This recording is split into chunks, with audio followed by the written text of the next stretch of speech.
할렐루야. 네, 수요 예배에 자리에 나오신 우리 성도님들 사랑하고 축복합니다. 우리 가브리엘 성가대의 아름다운 찬양 감사드립니다. 날씨가 추워지고 일찍부터 어두워져서 그 성가대 연습에 오시기 힘드실 텐데 또 오늘도 많이 나와주셔서 감사드립니다. 우리 노 권사님들 뵈면 우리 권사님들 안 계시면 어떡하지요? 이런 생각이 늘 많이 듭니다. 항상 예배 자리에 계시고 또 이렇게 성가대 자리에 계시고 늘 그 자리를 변함없이 채워주시고 항상 그 자리에 계셔주셔서 제가 권사님들 볼 때마다 우리 권사님들 건강하셨으면 좋겠다라는 그런 생각을 하게 됩니다. 건강하세요. 네. 오늘 옆에 계신 분들과 이렇게 한번 인사 나누시겠습니다. 하나님의 은혜는 나눌수록 커집니다. 하나님의 은혜는 나눌수록 커집니다. 하나님의 은혜는 나눌수록 커집니다. 우리는 종종 주위에서 천사 같은 사람들을 볼 때가 있습니다. 천사 같은 사람은 어떤 사람이죠? 보통 사람은 자기를 위해서 사는 게 좀 당연한 본성인 것 같습니다. 누구나 다 이기적인 본성을 가지고 있기 때문입니다.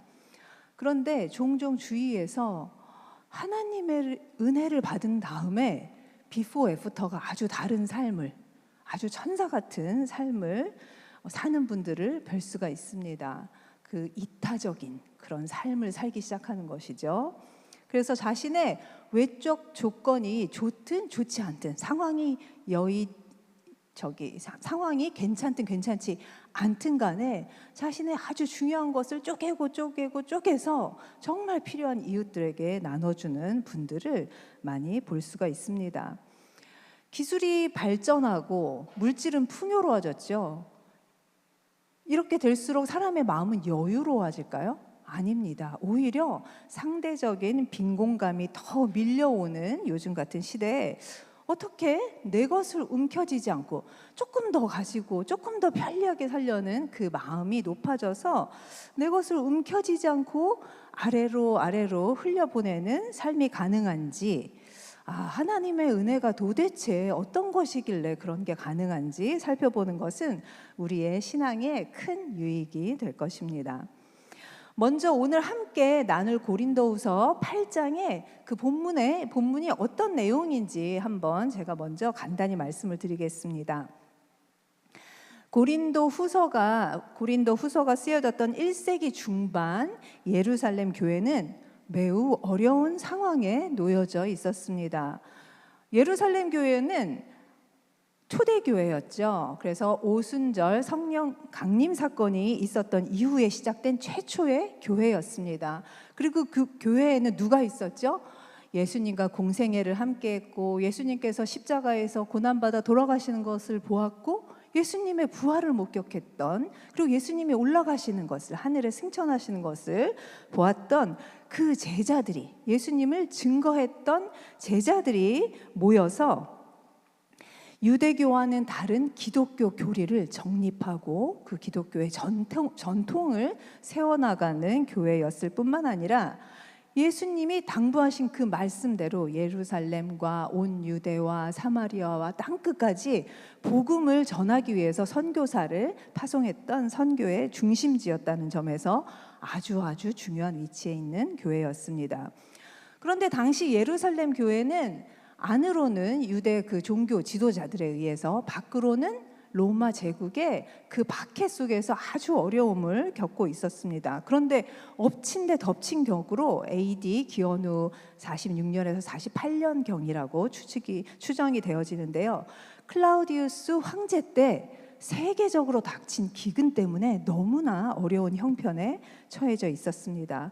유대 땅의 예루살렘은 척박한 곳이었습니다. 그래서 지리적으로도 경제적으로도 워낙에 좀 좋지 않은 곳이었기 때문에 예루살렘 교회가, 그 기근은 아주 넓은 지역에 퍼졌지만 예루살렘 교회가 체감하는 그 기근의 여파는 엄청난 것이었습니다.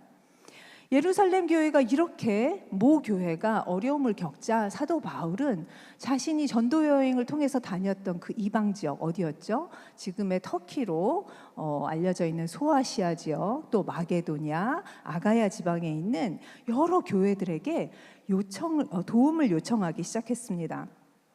그러나 이 교회라고, 외국에 있는 교회라고 상황이 좋았을까요?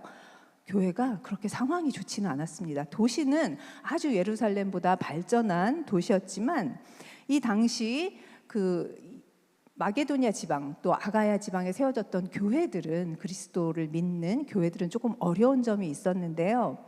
왜냐하면 이 당시는 아직 유대교와 기독교가 완전히 분리되지 않은 채로 섞여 있었습니다.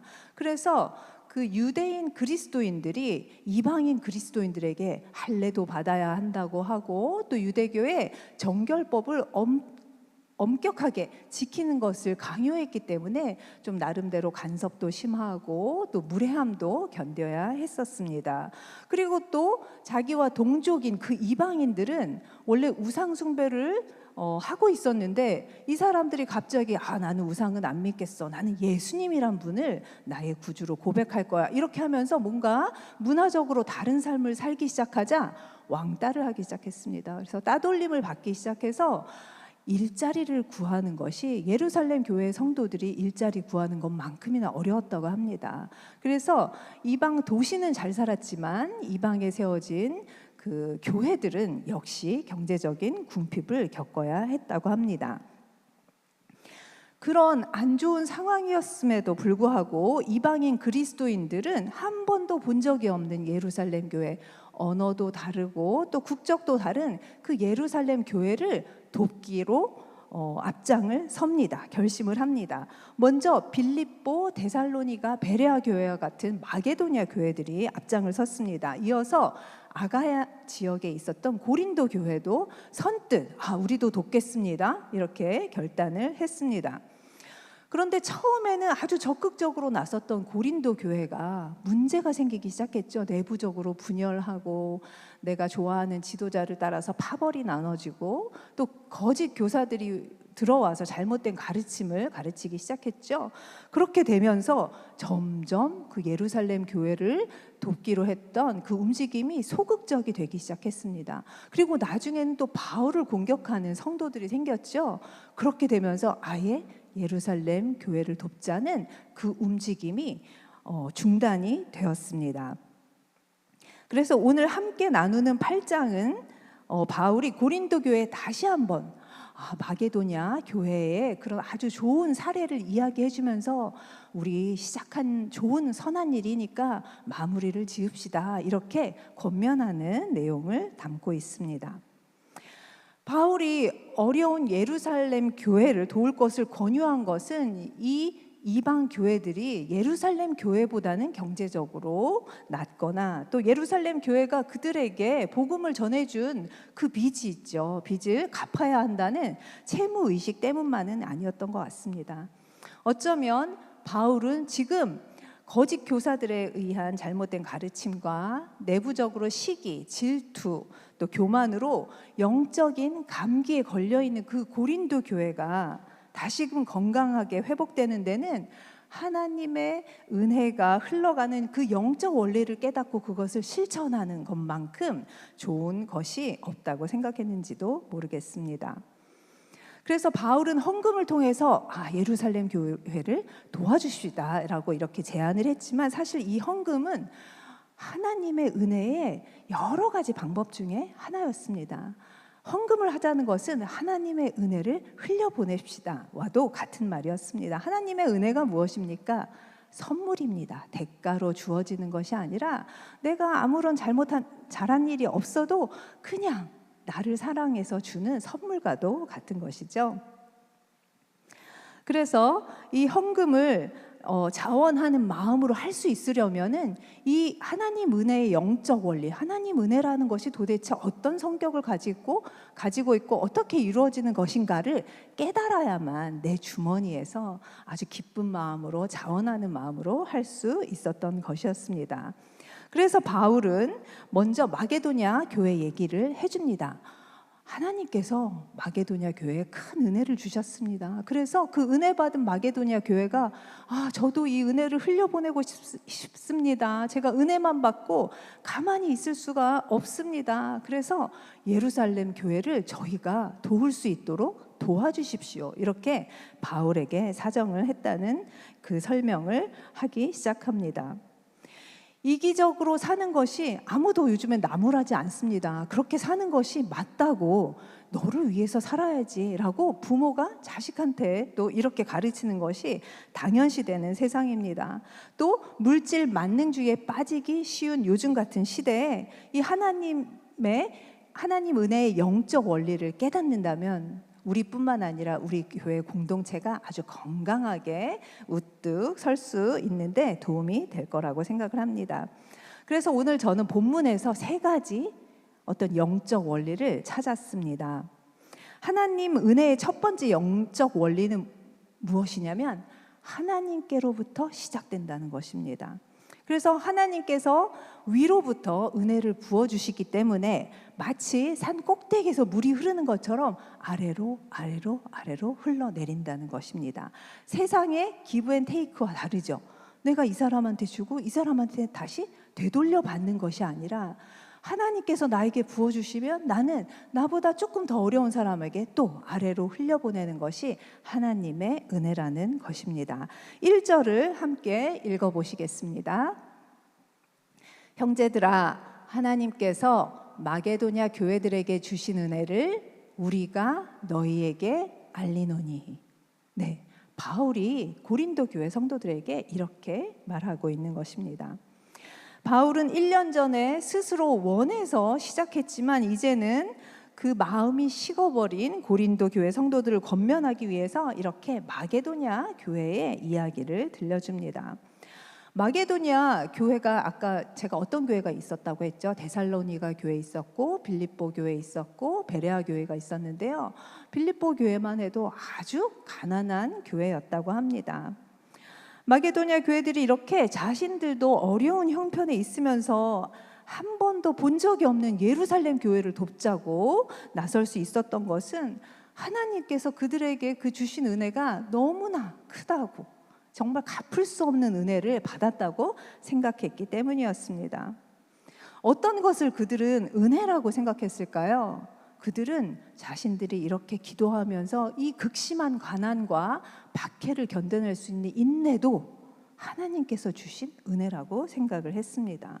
또 한쪽 문이 막혀서 너무나 막다른 골목에 있는 것 같은 그런 막막함을 느꼈을 때 어느 날 갑자기 또 다른 문이 열리는 체험을 했을 때도 이게 하나님의 은혜구나 라고 생각을 했습니다. 또 너무너무 어렵고 눈물 나고 슬플 때 나를 위해서 기도해주는 이 공동체를 주신 것도 하나님의 은혜라고 생각했습니다.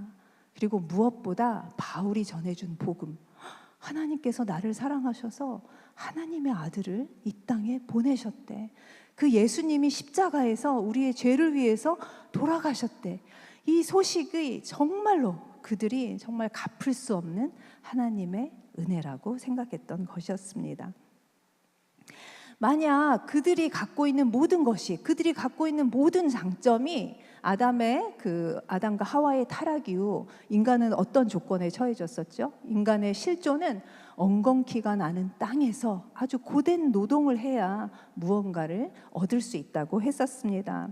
그런데 만약에 이 사람들이 내가 갖고 있는 장점이나 내가 갖고 있는 물질이 모두 다 나의 노력 때문에 얻어진 거라고 생각했다면, 또 앞이 보이지 않는 그 막막한 현실 속에서 안팎으로 박해받는 이 상황 속에서 하나님이 주신 그 소망이 없었다면 이 사람들은 어떻게 됐을까요? 이런 여유로운 마음이 없었을 것입니다.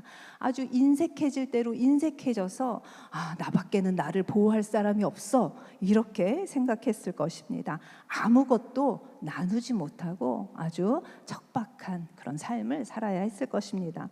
그러나 그들은 자신에게 주어진 모든 것이, 자신이 지금 인내할 수 있는 그 힘마저도 하나님께서 주신 은혜라고 생각했기 때문에 그 은혜를 자신 안에 가두어 두지 않았습니다. 여러분들도 혹시 너무너무 행복하면 예수님 때문에 너무너무 행복하면 그 예수님을 전하고 싶은 마음이 드시겠죠. 그렇죠? 그래서 우리 가족도 나처럼 이렇게 행복했으면 좋겠다. 내 친구도 나처럼 이렇게 예수님 믿고 행복해졌으면 좋겠다. 이런 마음을 마게도냐 교회 성도들이 갖고 있었던 것입니다. 여기 계신 성도님들 중에도 아마 보이지 않는 곳에서 오른손이 하는 일을 왼손이 모르게, 왼손이 하는 일을 오른손이 모르게 아마 선한 일을, 선한 나눔을 하고 계신 분들이 계실 겁니다. 그런데 우리가 사람이죠. 그래서 때로는 인간적인 마음에 그냥 선의로 은혜를 베풀었는데 하나님이 나에게 주셨으니까 나도 베풀어야지라고 했는데 그 은혜를 받은 상대방이 좀 은혜를 되갚지 않았을 때 내심 섭섭한 마음이 드신 적이 없으세요? 있으실 수 있습니다.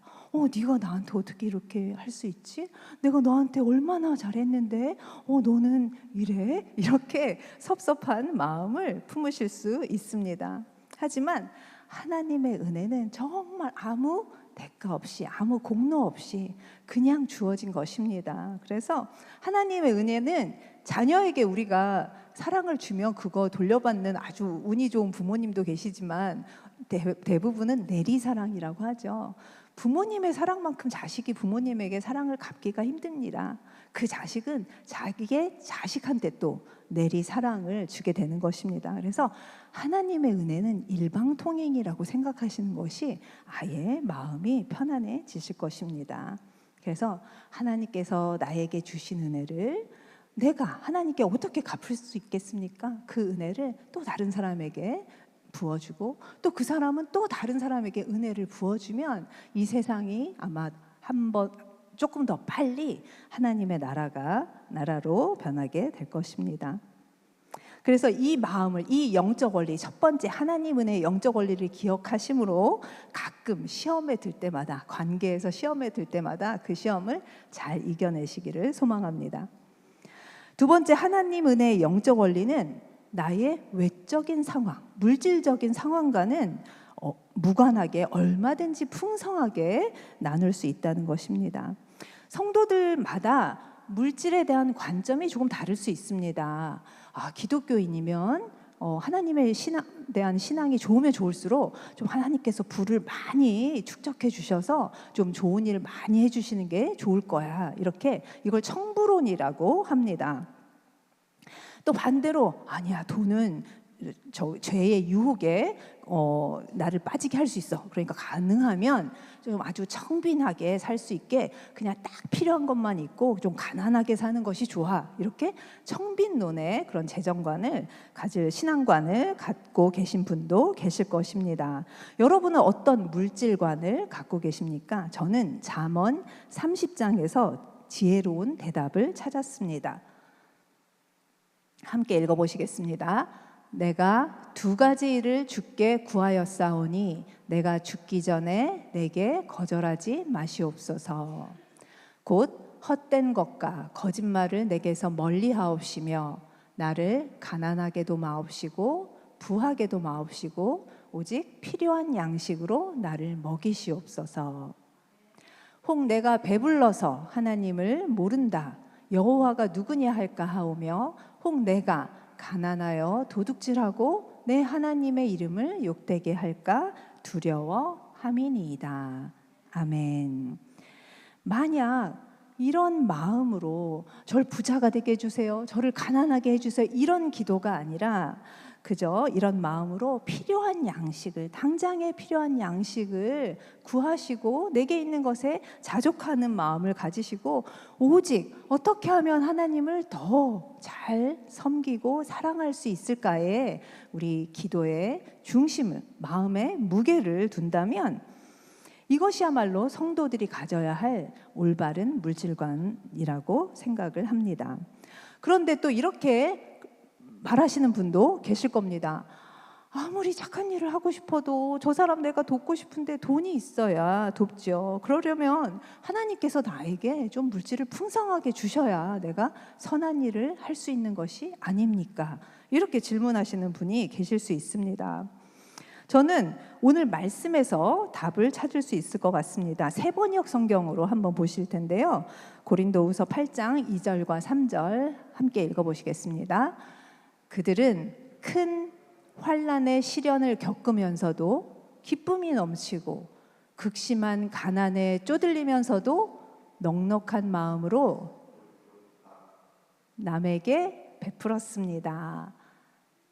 내가 증언합니다. 그들은 힘이 닿는 대로 구제하였을 뿐만 아니라 오히려 힘에 지나도록 자원해서 하였습니다. 아멘. 세상 사람들이 참 이해하기 힘든 사람들이 있습니다. 어떤 사람들이냐면요, 이 사람은 도대체 내가 봐서는 기쁠 일이 없을 것 같은데, 이 사람은 뭐 이렇게 기뻐할 일이 없는 사람들이 왜 기뻐하지? 이 사람은 자기도 어려운데 왜 돕지? 이런 사람들 주위에서 보신 적 있죠? 외적으로 보면 절대 기뻐할 조건이 하나도 없는데 항상 얼굴에는 그 웃음이 넘치고 또 감사하는 마음이 있고 기뻐하는 마음이 있는 사람들이 있습니다. 그런데 반대로 겉으로 보기에는 뭐 부족한 게 없어요. 그런데 별로 기분이 늘 좋지 않고 우울하고 삶에 어떤 기쁨이 없는 사람들이 있습니다. 그리고 모든 것을 다 가졌는데도 아주 인색한, 베푸는 데는 인색한 분들이 계십니다. 하나님께서는 이 후자의 사람들을 어떻게 진단하셨을까요? 하나님께서는 요한을 통하여서 부족한 것이 없는 것처럼 보이는 라오디게아 교회 사람들에게 이런 말씀을 전하게 하셨습니다. 요한계시록 3장 17절을 한번 읽어보시겠습니다. 내가 말하기를 나는 부자라 부요하여 부족한 것이 없다 하나 내 곤고한 것과 가련한 것과 가난한 것과 눈먼 것과 벌거벗은 것을 알지 못하는도다. 아멘. 좀 보면 말이 좀 이상하죠. 나는 부자라 부요하여 부족한 것이 없다고 했는데 하나님께서는 요한을 통해서 가난하다고 말씀하시는 것입니다. 이건 무슨 말이냐면 외적으로는 물질적으로는 부유하지만 영적으로는 가난하다고 말씀을 하고 계신 것입니다. 라오디게아 교회 성도들은 왜 이렇게 된 것일까요? 그들은 부족한 것이 없는 삶 속에서 차갑지도 않고 뜨겁지도 않은 신앙생활을 했습니다. 그저 종교 생활을 하듯 일주일에 한 번 예배 자리에 참석했는데 하나님을 그 이상은 알려고 하지 않았습니다. 하나님께 그 이상은 드리려고 하지 않았습니다. 그러다 보니 이런 신앙생활은 하나님의 은혜를 딱 차단하는 신앙생활이었습니다. 이들은 하나님의 은혜를 경험한 적이 없었죠. 예배 자리에 나왔지만 하나님의 은혜를 구하지도 않았고 경험한 적이 없었기 때문에 감사도 없었고 기쁨도 없었고 따라서 나눔도 없었습니다. 이것이 바로 영적으로 가난한 상태라는 것입니다. 반면 마게도냐 교회 성도들은 외적인 환난 가운데서도 영적으로는 넘치는 기쁨과 또 풍요를 누리고 있었습니다. 왜 그랬을까요? 자기 힘으로는 어떻게 할 수 없는 거예요. 그래서 하나님께 죽어라고 매달렸습니다. 하나님께 죽어라고 기도하고 하나님의 말씀을 죽어라고 외우고 하나님께 도와달라고 사정하고 이러다 보니 하나님을 만나게 된 것입니다. 하나님의 은혜를 체험하게 된 것이었습니다. 그러다 보니 그들은 하나님께서 그들과 함께 하신다는 것을 느낄 수 있었고 그 은혜가 너무 커서 물질도 물질이지만 나의 삶을 하나님께 드리겠습니다. 이렇게 결단하는 신앙을 가질 수 있었던 것이었습니다. 그래서 고난이 유익이라고 하는 것입니다. 우리는 이러한 모습을 통해서 나눔은 외적인 풍요에서 나오는 것이 아니라 영적인 풍요에서 비롯되는 것임을 알 수 있습니다. 그러나 또 혹시 사람이 어떻게 영적으로만 그렇게 풍요하면 살 수 있을까요? 먹을 것도 있어야 되고 입을 것도 있어야 되는데 영적으로만 기쁘고 영적으로만 풍요로우면 사람이 다 살 수 있나요? 그렇지 않을 것 같은데 이렇게 질문하시는 분이 계실지도 모르겠습니다. 그런데 다행스럽게도 하나님께서는 우리의 육적인 필요도 모르시는 분이 아니십니다. 우리의 그 배고픔에 대해서 모르시는 분이 아니셨습니다. 하나님께서 영적인 풍요를 어떻게 정말 우리 삶 속에서의 그 풍요로 이어주셨는지 그 사례가 열왕기상 17장에 잘 나옵니다.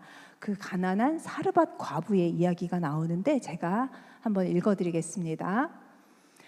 그가 이르되 엘리야죠. 당신의 하나님 여호와께서 살아계심을 두고 맹세하노니 나는 떡이 없고 다만 통에 가루 한 움큼과 병에 기름 조금뿐이라. 내가 나뭇가지 둘을 주어다가 나와 내 아들을 위하여 음식을 만들어 먹고 그 후에는 죽으리라. 아멘. 저기서 그가 사르밧 과부였네요.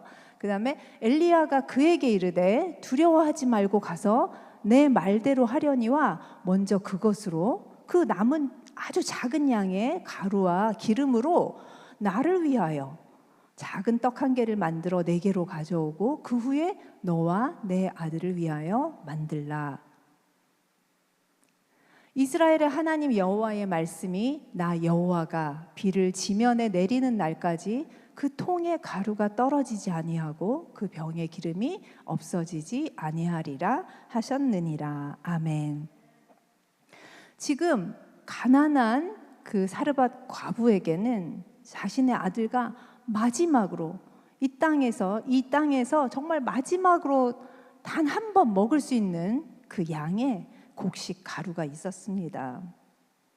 그러나 하나님의 사람 엘리야가 와서 하나님께서 너의 통과 너의 병을 채워주실 것이라고 말하면서 하나님의 사람이 나에게 나누어 달라고 했을 때 사르밧 과부는 순종했습니다. 자신의 것을 기꺼이 나누었습니다. 그리고 실제로 어떻게 됐을까요? 그 가루와 기름을 다 쓰고 나서 그 통과 병에 가루와 기름이 마르지 않았다고 합니다. 만약 지금까지 나는 아직 상황이 그렇게 남을 도울 만큼 그렇게는 아니야. 나는 지금 상황이 아직은 아니야 라고 생각하신 분들이 있다면 우리가 가진 것보다 하나님께서 우리에게 앞으로 주실 것들이 훨씬 더 크고 많고 풍족하다는 것을 기억하심을 통해서 지금부터 아주 충분하다고 생각하지 않을 때부터 영적인 풍요를 누리시는 여러분들 되시기를 소망합니다. 이제 마지막으로 하나님 은혜의 세 번째 영적 원리를 말씀드리겠습니다. 하나님께서는 원래부터 비어 있었던지 아니면 자기께 원래 가득했는데 누군가 남을 위해서 그것을 비웠던지 비어 있는 것을 안타깝게 여기시고 채우시는 분이시라는 것입니다. 14절부터 고린도후서 14절부터 15절까지의 말씀 제가 읽어드리겠습니다. 이제 너희의 넉넉한 것으로 그들의 부족한 것을 보충함은 후에 그들의 넉넉한 것으로 너희의 부족한 것을 보충하여 균등하게 하려 함이라. 기록된 것 같이 많이 거둔 자도 남지 아니하였고 적게 거둔 자도 모자라지 아니하였느니라. 아멘. 저는 이 말씀을 묵상하다가 여러분 냉동실에 그 조각 얼음 얼리시죠, 여름에. 그래서 그 아이스 트레이에 보면은 이렇게 네모칸이 뭐 8개 있는 것도 있고 24개 있는 것도 있고 그 네모 그 얼음을 만들기 위해서 이제 물을 붓잖아요. 그런데 어떻게 부으세요? 이 조그만 사각형에 하나 붓고 그 옆에 사각형에 붓고 혹시 이렇게 부으시는 분 안 계시죠? 보통은 한 귀퉁이에 있는 네모칸 하나에 쫙 물을 계속 붓습니다. 그럼 그 네모칸에서 물이 넘쳐서 다른 네모칸으로 쫙 퍼져서 결국은 그 판이 반듯하게 물이 채워지는 것을 여러분 잘 아실 겁니다. 하나님의 은혜가 이렇다는 것입니다. 어떤 한 사람에게 모든 사람 이 사람에게 똑같이 은혜를 부어주시지 않아도 하나님의 사람에게 그 은혜를 부어주시면 그 은혜가 그 사람 안에 점점 이 사람이 막 뚱뚱해지고 이렇게 뿌는 게 아니라 은혜로 막 풍선처럼 그게 아니라 그 은혜가 그 네모 칸에서 다른 네모 칸으로 쫙 부어져서 모든 네모 칸을 채우는 것처럼 그 은혜가 옆으로 흘러서 모든 사람이 그 은혜가 충만해진다는 것입니다. 이것이 바로 은혜의 원리이고 헌금의 원리라고 할 수 있습니다. 이런 채움의 이야기들은 정말 성경 구약에도 많이 나오고요, 신약에도 많이 나옵니다.